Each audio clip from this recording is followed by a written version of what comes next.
E69 news కి స్వాగతం. ముందుగా ముఖ్యాంశాలు. నవరాత్రి వేడుకలు. మహారాష్ట్ర జగదాంబ ఆలయంలో డోలు వాయించిన మోదీ.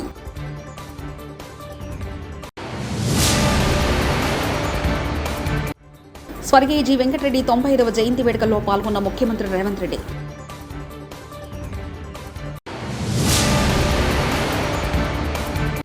మహేశ్వర్ నియోజకవర్గం కందుకూరు రైతు ధర్నాలో మాట్లాడుతున్న బీఆర్ఎస్ వర్కింగ్ ప్రెసిడెంట్ కేటీఆర్.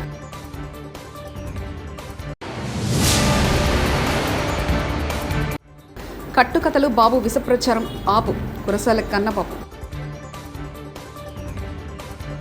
ప్రస్తుతం మహారాష్ట్ర పర్యటనలో ఉన్న ప్రధాని నరేంద్ర మోదీ వాసిం జిల్లాలోని మాతా జగదాంబ ఆలయాన్ని సందర్శించారు. ఇక్కడ నవరాత్రులు పురస్కరించుకుని ప్రత్యేక పూజలు నిర్వహించారు. దేశ ప్రజలందరూ అమ్మవారి కృపకు పాత్రలు కావాలని కోరుతూ పూజ నిర్వహించారు. అనంతరం గుడిలోని సాంప్రదాయిక డోల్ను వాయించారు. స్థానిక సంస్కృతి సాంప్రదాయాల్లో మోదీ ఉత్సాహంగా మమేకమవడం చూసి స్థానికులు హర్షధ్వానం వ్యక్తం చేశారు. భక్తులందరూ జయ జయధ్వానాలు చేస్తూ అమ్మవారి నామస్మరణలు తరించారు. ప్రజాస్వామ్యాన్ని, దేశంలోని వ్యవస్థలను బీజేపీ ప్రభుత్వం నీరుగాస్తుందని కాంగ్రెస్ సీనియర్ నేత రాహుల్ గాంధీ ఆక్షేపించారు. ప్రజలను భయపెడుతూ రాజ్యాంగాన్ని, ఆయా సంస్థలను నాశనం చేస్తూ ఇప్పుడు ఛత్రపతి శివాజీ ఎదుట తలవంచి నమస్కరించడం వల్ల ఎలాంటి ప్రయోజనం ఉందని అన్నారు. కొల్హాపూర్లో శనివారం నాడు జరిగిన ఛత్రపతి శివాజీ విగ్రహావిష్కరణ కార్యక్రమంలో రాహుల్ పాల్గొన్నారు.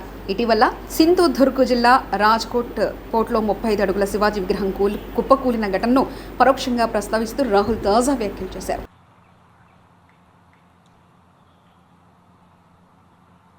आज हम यहाँ ये मूर्ति का इनॉग्रेशन कर रहे हैं. शिवाजी महाराज की ये सिर्फ एक मूर्ति नहीं है.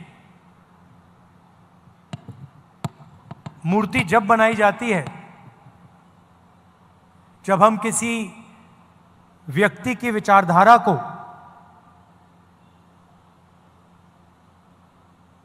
उनके कर्मों. తెలంగాణ రైతులకు పూర్తి రుణమాఫీ చేయాలని, ఎకరాకు 15,000 చొప్పున రైతు భరోసా ఇవ్వాలని సీఎం రేవంత్ రెడ్డిని BRS working president KTR demand చేశారు. గత ఏడాది డిసెంబర్ 9వ తేదీన రుణమాఫీ చేస్తానని సీఎం చెప్పారని కేటీఆర్ అన్నారు. 10 నెలలు గడిచినా ఇంతవరకు పూర్తి మాఫీ చేయలేదని మండిపడ్డారు. సీఎం మొదటి రోజే రుణమాఫీ ఫైల్పై సంతకం పెడతారని చెప్పారు. ఇటీవల రుణమాఫీ అంటూ ఉదరగొట్టారు తప్ప రైతులకు లబ్ధి చేకూర్చలేదని కేటీఆర్ ఆరోపించారు. రంగారెడ్డి జిల్లా కందుకూరులో బీఆర్ఎస్ పార్టీ ఆధ్వర్యంలో నిర్వహించిన భారీ రైతు ధర్నాలో కేటీఆర్ పాల్గొన్నారు. ఈ సందర్భంగా రేవంత్ రెడ్డిపై పలు విమర్శలు గుప్పించారు. కార్యక్రమానికి ఇవాళ స్ఫూర్తినిచ్చి ఇక్కడ కందుకూరు చౌరస్తాలో ఇంత పెద్ద ఎత్తున రైతు ధర్నా నిర్వహిస్తున్న రాణి రుద్రమ్మకు వారసురాలు మా అక్క మాజీ మంత్రి ఇవాళ రేవంత్ రెడ్డి అంటే ఆయన ఎంత కష్టపెట్టినా 4.5 గంటలు శాసనసభలో నిల్చోబెట్టినా ఏది ఏమైనా సరే నేను ప్రజలతోనే ఉంటా అని చెప్పి ఇవాళ వీరోచితంగా మా అందరికంటే గొప్పగా పోరాటం చేస్తున్న శ్రీమతి సబితా ఇంద్రారెడ్డి గారికి, గౌరవనీయులు పెద్దలు శాసన మండలి సభ్యులు మాజీ ఉప ముఖ్యమంత్రి గౌరవనీయులైన శ్రీ మహమూద్ అలీ గారికి, రంగారెడ్డి జిల్లా బీఆర్ఎస్ పార్టీ అధ్యక్షులు ఇబ్రహీంపట్నం మాజీ శాసనసభ్యులు అన్న మంచిరెడ్డి కిషన్ రెడ్డి గారికి, శాసన మండలి సభ్యురాలు పెద్దలు గౌరవ దివంగత మాజీ. తిరుమల పవిత్రత, నమ్మకం కాపాడే పని చేయాలి. ఆంధ్రప్రదేశ్ ముఖ్యమంత్రి చంద్రబాబు నాయుడు అధికారులకు కీలక సూచనలు చేశారు. తిరుమల కొండపై గోవింద నామస్మరణ తప్ప మరో మాట వినిపించకూడదని స్పష్టం చేశారు.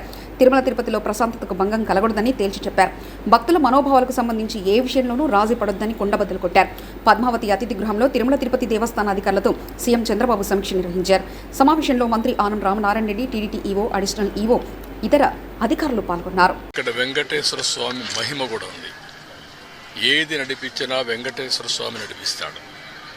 మనం నిమిత్త మాత్రమే.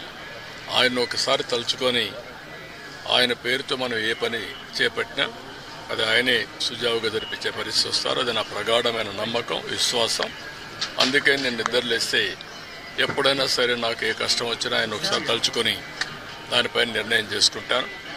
ఆ నిర్ణయం ఎప్పుడు కూడా నేను తప్పు చేయకుండా ముందుకు పోయేదానికి ఉపయోగపడతా ఉంది. ఇక్కడుండే వాళ్ళు కూడా ప్రతి ఒక్కరూ ఇక్కడ పనిచేసే వాళ్ళు కానీ వచ్చే భక్తులు కానీ పవిత్రమైన భావంతో మీరు ఇక్కడ ఉండాల్సిన అవసరం ఉంది. మీరు పవిత్రంగా ఉండమే కాకుండా దివ్యక్షేత్రాన్ని పవిత్ర క్షేత్రంగా శాశ్వతంగా ఉండాలంటే భక్తుల్లో ఆ భావన రావాలి. మేనేజ్మెంట్లో భావన రావాలి, శ్రీవారి సేవకుల్లో భావన రావాలి.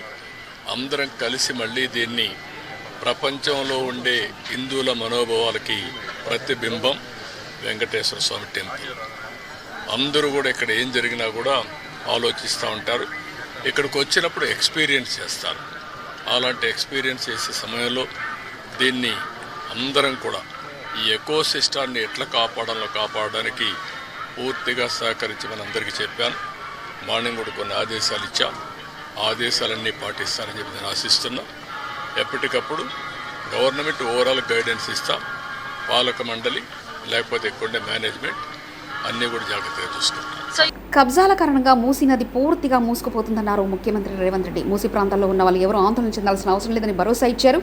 ఫామ్ హౌస్ను కాపాడుకునేందుకు కొందరు దీక్షలు చేస్తున్నారని టీఆర్ఎస్ నేతలను ఉద్దేశించి ఘాటు వ్యాఖ్యలు చేశారు సీఎం రేవంత్ రెడ్డి.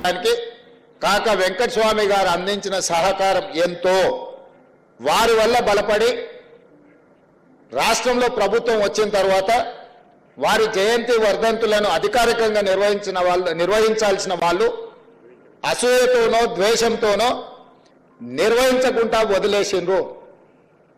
అందుకే కాంగ్రెస్ పార్టీ అధికారంలోకి వచ్చిన వెంటనే కాక ప్రజల ఆస్తి, పేదోళ్ల ధైర్యం, నిలువ నీడలేని వాళ్లను ఆదుకోవడానికి, అండగా నిలబడడానికి, నగరానికి ఉద్యోగ ఉపాధి అవకాశాల కోసం ఎవరొచ్చినా ఎక్కడో ఒక ప్రభుత్వ స్థలంలో వాళ్ళు ఉండడానికి అవసరమైన ఏర్పాట్లు నాకు తెలిసినంత వరకు ఆ రోజుల్లో కాక వెంకటస్వామి గారు 80,000 మందికి గుడిసెలకు నిలువ ఆధారము నీడనిచ్చిండు అని చెప్పి లెక్కలు చెప్తున్నాయి. ఇవాళ ఒక్క ఇందిరమ్మ ఇల్లు ఇప్పిస్తేనే 100 సార్లు చెప్పుకుంటాం మనం. ప్రముఖ సినీ నటి కీర్తి సురేష్ ఖమ్మంలో సందడి చేశారు. వైరా రోడ్లోని ఓ షాపింగ్ మాల్ ప్రారంభోత్సవ కార్యక్రమంలో పాల్గొన్నారు. చీరలతో ఫోటోలకు ఫోజులు ఇచ్చారు. ఆమె చూసేందుకు అభిమానులు పెద్ద ఎత్తున తరలివచ్చారు. అంతకుముందు మంత్రి తుమ్మల నాగేశ్వరరావు రిబ్బన్ కట్ చేసి షాపింగ్ మాల్ ప్రారంభించారు.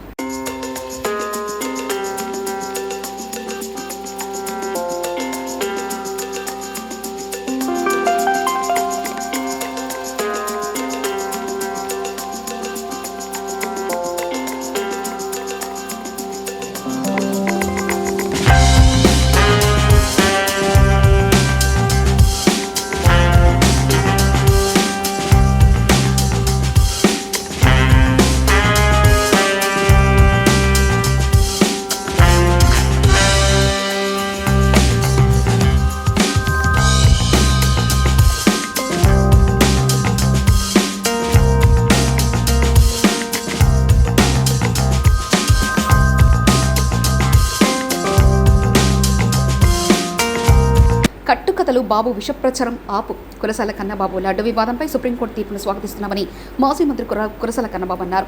శనివారం ఆయన సమావేశంలో మాట్లాడుతూ ఈ తీరు చంద్రబాబుకు చెంపపెట్టన్నారు. దేవుని రాజకీయాల్లో లాగొద్దని సుప్రీం స్పష్టం చేసింది.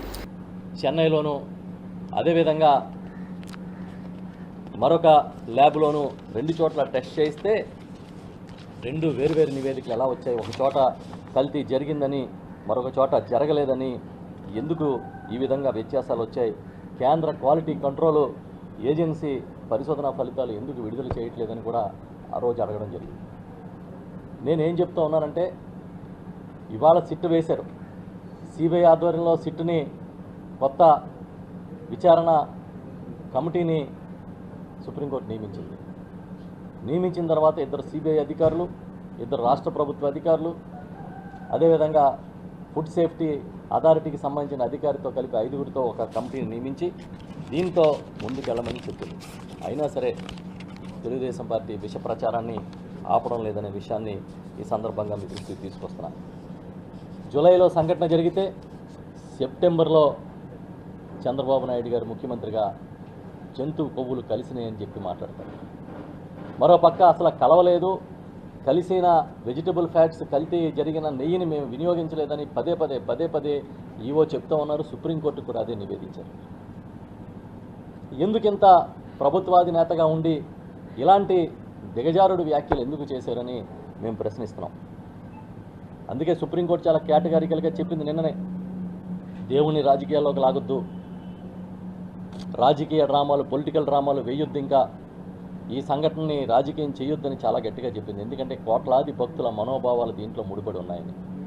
ఇకనైనా దాన్ని గౌరవించి మీరు దీన్ని రాజకీయం చేయడం మానేసి అసలు విషయానికి రండి. డైవర్షనల్ పాలిటిక్స్ని ఇంకా పక్కన పెట్టండి.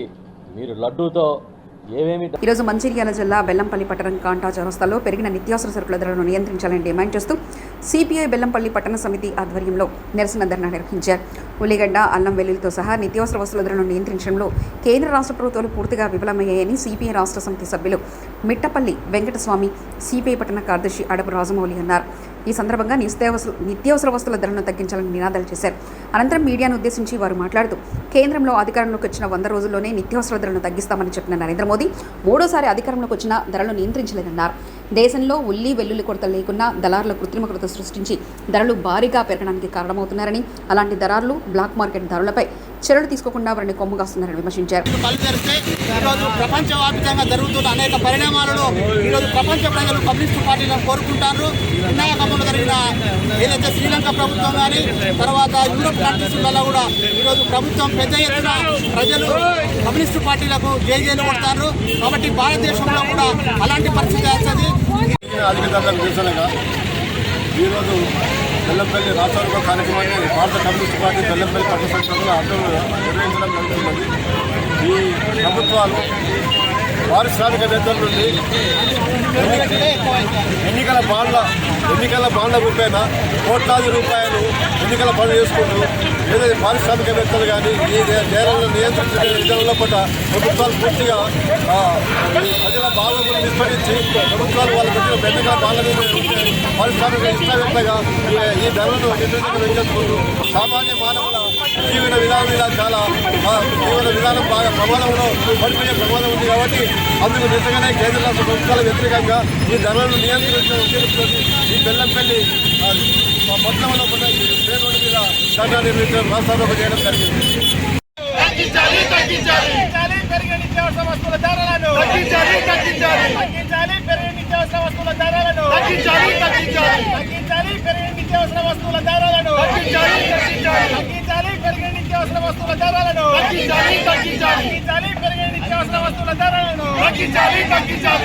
కొండా సురేఖ వ్యాఖ్యలను తప్పుపట్టిన పోసాని కృష్ణమురళి, మంత్రి కొండా సురేఖ అలా వ్యక్తిగత వ్యాఖ్యలు చేయడం సరికాదు. నాగార్జున మంచి వ్యక్తి, అలాంటి వ్యక్తి కుటుంబంపై మంత్రి కొండా సురేఖ అనుచిత వ్యాఖ్యలు చేయడం తప్పు. అలాగే రకుల్ ప్రీత్ సింగ్ అనే నటి పెళ్లి చేసుకుంది, తనపై ఇప్పటికీ వ్యాఖ్యలు చేస్తున్నారు. అది మంచి పద్ధతి కాదు. కొండా సురేఖ బహిరంగంగా ప్రెస్ మీట్ పెట్టి క్షమాపణ చెప్పాలంటూ పోసాని కృష్ణమురళి వ్యాఖ్యానించారు. మంచి మనిషి కొండా సురేఖ గారు. రియల్లీ ఐమ్ టెలింగ్ యూ, చాలా హంబుల్గా ఎప్పుడు నవ్వుతూ ఉంటుంది, ఫ్రెండ్లీగా ఉంటుంది, చాలా మంచి ఆమె. మరి ఎందుకు నోరు జారిందో అది ఆ మేడమే ఆలోచించుకోవాలి. బట్ జారిన అన్బేరబుల్ కామెంట్, అది చాలా తప్పు. మేడం మీరంటే నాకు చాలా గౌరవం. ఎందుకంటే ఎవరైతే మీరు కామెంట్ చేశారో నాగార్జున చాలా హంబుల్ మ్యాన్, చాలా ఫ్రెండ్లీ నేచర్. నాకు 40 ఏళ్ళ నుంచి తెలుసు నాగార్జున గారు. ఎవ్వరికి హామ్ చేసే మనిషి కాదు. అలాంటి మంచి మనిషిని కామెంట్ చేయటం, అలాగే రకుల్ ప్రీత్ గురించి కామెంట్ చేయటం. ఆమెకి పెళ్ళయింది, పాపం పెళ్ళయింది, ఎక్కడో బొంబాయిలో ఉంటుంది. మీరన్న ప్రతి వర్డ్ వాళ్ళు క్రైమ్ లైక్ ఎనీథింగ్. ఒకసారి కన్సోల్ చేయండి, ఒకసారి ప్రెస్కే రండి. ఆ ఆడవాళ్ళని నా సోదరి సమానుడు అనండి, నాగార్జున బాబుని నా సోదరి సమానుడు అనండి. సింప్లీ హంబుల్గా ఐఎమ్ సో సారీ నాగార్జున, ఆవేశంగా అన్నాను, అప్రయత్నంగా అన్నాను, ఐఎమ్ ఎక్స్ట్రీమ్లీ సారీ. ఒక్క మాట అనండి. యు ఆర్ గుడ్ లేడీ, నాకు తెలుసు, అందుకే మిమ్మల్ని రిక్వెస్ట్ చేస్తున్నాను. నవరాత్రి వేడుకలు మహారాష్ట్ర జగదాంబ ఆలయంలో డోలు వాయించిన మోదీ.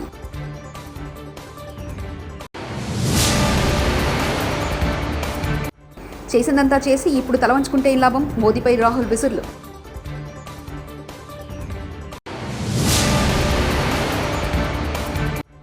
స్వర్గీయ జి వెంకటరెడ్డి 95వ జయంతి వేడుకల్లో పాల్గొన్న ముఖ్యమంత్రి రేవంత్ రెడ్డి.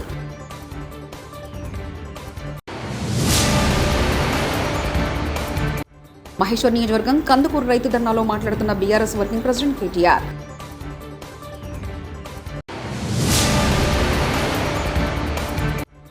కట్టుకథలు బాబు విషప్రచారం ఆపు, కురసాల కన్నబాబు. ఈ 69 న్యూస్ ఇంతటితో సమాప్తం. చూస్తూనే ఉండండి ఈ 69 న్యూస్.